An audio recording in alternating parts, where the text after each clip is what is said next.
November 18th, Courage to Change. To me, when the second step talks about being restored to sanity, it covers more than the ability to function responsibly and realistically. A sane way of life also includes the willingness to play, to take a break, to cultivate a hobby. I think of humor as an especially appealing hobby. It takes no special equipment, doesn't require travel, and never falls out of fashion. When I have a good laugh, I know that my higher power is restoring some of my sanity. If I can see nothing but my troubles, I am seeing with limited vision. Dwelling on these troubles allows them to control me. Of course, I need to do whatever footwork is required, but I also need to learn when to let go. When I take time to play, to laugh, and to enjoy, I am taking care of myself and giving my higher power some room to take care of the rest.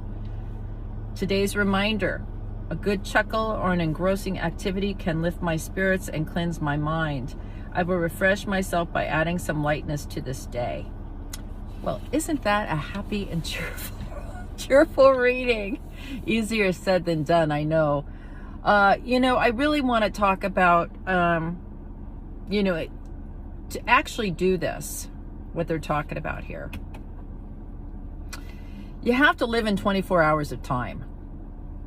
You cannot be living in the past. You can't be projecting the future. If you can just stay in the moment. Now, what do I mean by that? I mean, and I know that sometimes life is like Mach 5, hair on fire, everything's falling apart. Wake up in the morning, right? What's the first thing you think of when you wake up in the morning? Is it dread? Is the first thing you think of, oh shit, not again? Right? I used to do that.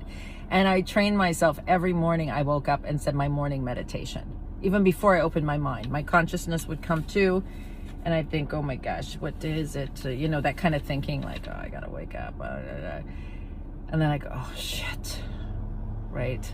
The world's troubles, or my troubles, were on my shoulders. So I trained myself. The first thing is I becoming conscious, I would start saying my morning meditation. If you don't have one, I'm going to give one to you. Okay. I will post it in here for you. And then I also give it to people when we do a step group. I've been asked to do a step group again.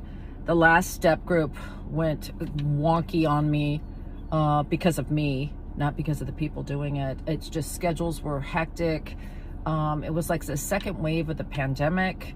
And I had a friend that got very, very sick and had to have her spleen removed, and I was taking care of her.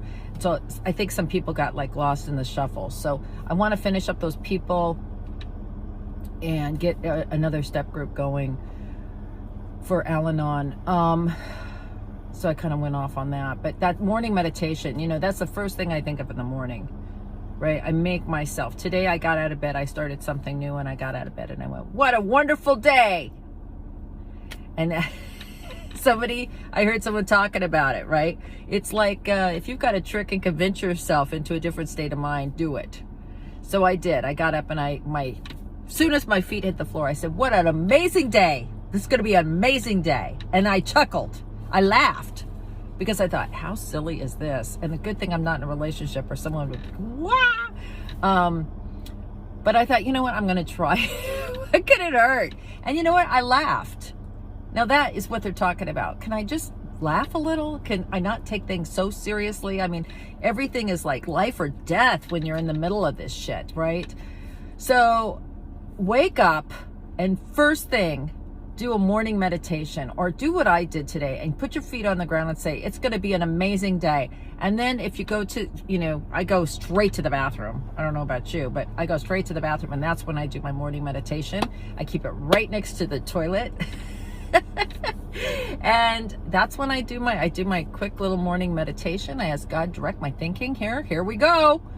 And I go, and I get up and go. And then in the day, I make sure I hit a meeting or two, right? That's just me. You might not have the luxury of doing two, but if you can go to one, go to one. Now on Zoom, you can pretty much do that. You can get it in on the subway, on the train, your commute, while you're jogging, while you're making dinner, put on the Zoom and put in the earphones. If you have a meeting that you absolutely adore and you love, please post it here so we can all join you there. It's hard to find really great Al-Anon meetings that you can really sink into on Zoom, but they are there. And then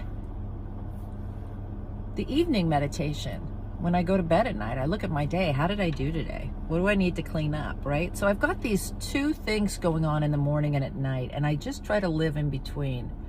Now, you've heard me say the analogy before about how to do this program. It's like if you've got a vase, right?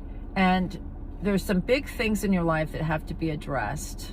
One is your sanity, your mental health. First and foremost is your mental health. So that would be one of these big rocks. That to me is your recovery. Okay, putting you first.